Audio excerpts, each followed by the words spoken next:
সম্মানিত ভিউয়ার্স, আসসালামু আলাইকুম। ভিউয়ার্স, আপনারা যারা পিসিতে প্রবলেম দেখা দেয় এরকম যে আপনার পিসি অন করতেছেন বারবার, কোনোভাবে মনিটর লাইন যাচ্ছে না বা আপনার মাউসে বা কিবোর্ডে কোনো প্রকার কারেকশন যাচ্ছে না, তো তাদের জন্য আজকের এই ভিডিওটি অত্যন্ত হেল্পফুল হতে চলছে।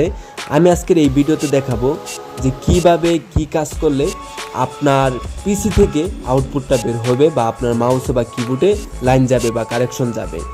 সো ভিউয়ার্স, অবশ্যই ধৈর্য সহকারে এই ভিডিওটি দেখবেন। নেক্সট টাইমে কোনো প্রকার ভয়েস থাকবে না এই ভিডিওতে, আমি শুধু আপনাদেরকে কাজ করে দেখাবো যে কিভাবে কি কাজটা করলে আপনার মনিটরে বা মাউসে বা কিবোর্ডে লাইন যাবে। সো ভিউয়ার্স, ভিডিওটি খেয়াল করলে দেখতে পারবেন যে আমি বারবার পিসি অন করতেছি কিন্তু কোনো প্রকার অন হচ্ছে না, বা পিসি যে একটা রানিং থাকে বা চালু থাকে সেটা কিন্তু হচ্ছে না। আমি পিসিতে চাপ দিলে দেখা যাচ্ছে যে অটোমেটিকলি অন হচ্ছে, আবার অটোমেটিকলি অফ হয়ে যাচ্ছে। এটা কিন্তু আপনারা দেখতে পারতেছেন ভিডিওর মাঝখানে। আমি যদি একটা কেবল যদি খুলি পাওয়ার সাপ্লাইটার, তাহলে দেখা যাচ্ছে যে পিসিটা অটোমেটিকলি অন হচ্ছে কিন্তু কোনো প্রকার অফ হচ্ছে না। তো আমি সেই কেবলটা আবার লাগিয়ে দিলাম, দেখতে পারতেছেন পিসিটা অটোমেটিকলি অফ হয়ে যাবে। আপনার সকল প্রকার কারেকশন থাকলে দেখা যাচ্ছে যে সব ঠিকঠাক থাকলে, র্যাম ক্ষয় হলে দেখা যাচ্ছে যে চলতে থাকে, কিন্তু র্যাম লাগালে দেখা যাচ্ছে যে অফ হয়ে যাচ্ছে।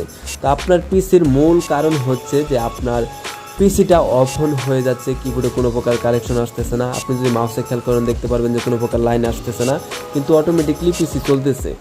কিন্তু এরকমও প্রবলেম দেখা দেয় যে পিসি অফ অন হচ্ছে।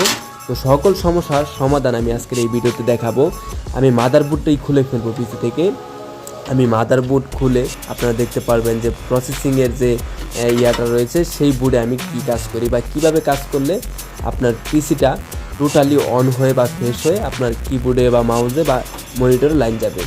আপনারা যদি খেয়াল করেন এই ভিডিওটি শেষ পর্যায়ে গিয়ে দেখবেন যে কতটুকু সাকসেসফুল হয়েছেন আপনারা, বা আমি কতটুকু সাকসেসফুল হয়েছি সেটাও কিন্তু এই ভিডিওটির লাস্ট পর্যায়ে দেখানো হয়েছে। আমার মনিটর অন হলো কিনা সেটাও কিন্তু আপনারা দেখতে পারবেন। তো ধৈর্য সহকারে অবশ্যই এই ভিডিওটি কন্টিনিউ করবেন। দেখতে পারতেছেন যে পিসিটি কিন্তু অন করতেছি কিন্তু অফ হয়ে যাচ্ছে অটোমেটিকলি। দেখতেছেন আবার অন করলাম আবার অফ হয়ে যাচ্ছে। তো সমস্যাটি কিন্তু হচ্ছে মাদারবোর্ডের। তো আপনারা যদি অন্য কোথাও গোতাগুতি করেন সেক্ষেত্রে কিন্তু কোনো প্রকার কাজ হবে না, কারণ আমার যে প্রবলেমটা আমি লাস্টে পেয়েছি বা আমি এখন যেটা ফেস করতেছি, আমি কিন্তু এই কম্পিউটার মেকানিক আপনারা বলতে পারেন। আমি আপনাদেরকে দেখিয়ে দিয়েছি যে কিভাবে কি করতে হয়। তো আপনারা অবশ্যই ধৈর্য সহকারে ভিডিওটি কন্টিনিউ করবেন।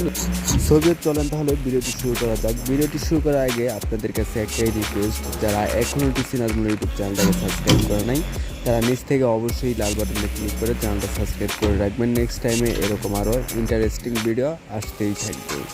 সুবিধা এখন আর ভয়েস দিব না, আমি মাদারবোর্ডটা খুলে ফেলবো। আপনারা অবশ্যই ভিডিওটি ধৈর্য সহকারে কন্টিনিউ দেখবেন। আমি পুরো মাদারবোর্ডটা খুলে আমি কী কাজ করি আপনারা ভিডিওর মাঝখানে দেখতে পারবেন। আমি কিন্তু বারবার ট্রাই করতেছি, পিসিটা অন হচ্ছে না। তো অবশ্যই ধৈর্য সহকারে দেখবেন। আমি আপনাদেরকে দেখাচ্ছি মাদারবোর্ডটা খুলে ফেলবো এখনই। ছবি দেখতে পারতেছেন যে মাদারবোর্ড থেকে সবগুলো কেবল খুলে নিচ্ছি বা সরিয়ে নিচ্ছি। আপনারা দেখতে পারতেছেন যে কুলি ফ্যানের যে কেবলটা রয়েছে সেটা আমি খুলে নিলাম, র্যামটা খুলে নিচ্ছি আমি। আপনারা খেয়াল করে দেখতে পারবেন যে গড়ির ভিতরে একটা ব্যাটারি থাকে, সেই ব্যাটারি কিন্তু থাকে, সেটা আমি খুলে নিলাম। এখন যে পাওয়ার সাপ্লাইটার মেন কেবলটা আছে সেটা আমি খুলে নিচ্ছি, পিসির লাইনটা খুলে নিচ্ছি, কিবোর্ড মাউসের লাইনটাও আমি সরিয়ে নিচ্ছি। দেখতে পাচ্ছেন যে মাদারবোর্ডটা এক্সট্রা হয়ে গেল।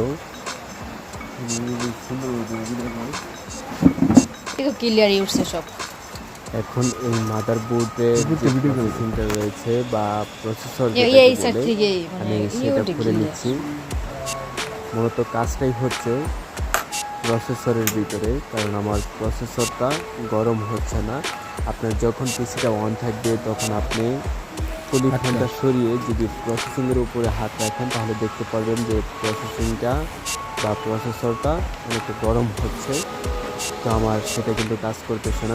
গরম যদি না হয় আপনারা অবশ্যই বুঝতে পারবেন যে প্রসেসরের কোনো একটা সমস্যা হয়েছে বা প্রবলেম হয়েছে। আমার প্রসেসরটা সরিয়ে আমি এখন দেখতে পাচ্ছি যে আমার প্রসেসরের ভিতরে কিছুটা পিন বাঁকা, সেগুলো সোজা করে আমি যদি পুনরায় সব কিছু ঠিকঠাক করে কেবল টেবল লাগিয়ে আমি লাইন দিয়ে দেখতে পাচ্ছেন যে কিবোর্ডের ভিতরে বা মাউসের ভিতরে লাইন চলে আসছে, আমার মনিটরের ভিতরে লাইন চলে আসছে। ও মাই গড, বন্ধুরা দেখতে পাচ্ছেন যে আমি যে কাজটা করেছি, প্রসেসরটা খুলে আমি পুনরায় প্রসেসরটা পিন দুইটা সোজা করে আমি লাগিয়ে দেখলাম যে কন্টিনিউ পিসিটা চলতেছে বা মনিটরের লাইন যাচ্ছে। আপনারা দেখতে পাচ্ছেন যে মনিটরের লাইন এসে পড়েছে অলরেডি। আমি মনিটরটা সাকসেসফুলিভাবে অন করতে পেরেছি। দেখতে পাচ্ছেন যে পিসিটা চলতেছে, পুনরায় মনিটরটা চালু হচ্ছে। তো মূল বিষয়টাই ছিল আমার প্রসেসরের ভিতরে প্রসেসরটা গরম হচ্ছিল না, যার কারণে প্রসেসরে কাজ করার সাথে সাথেই কিন্তু আমার মনিটরের লাইন চলে আসে বা মনিটরে কাজ করতেছে। তো আপনাদের প্রসেসরের উপরে হাত রাখলে বুঝতে পারবেন যে প্রসেসরটা ঠিকঠাক আছে কিনা, কাজ করতেছে।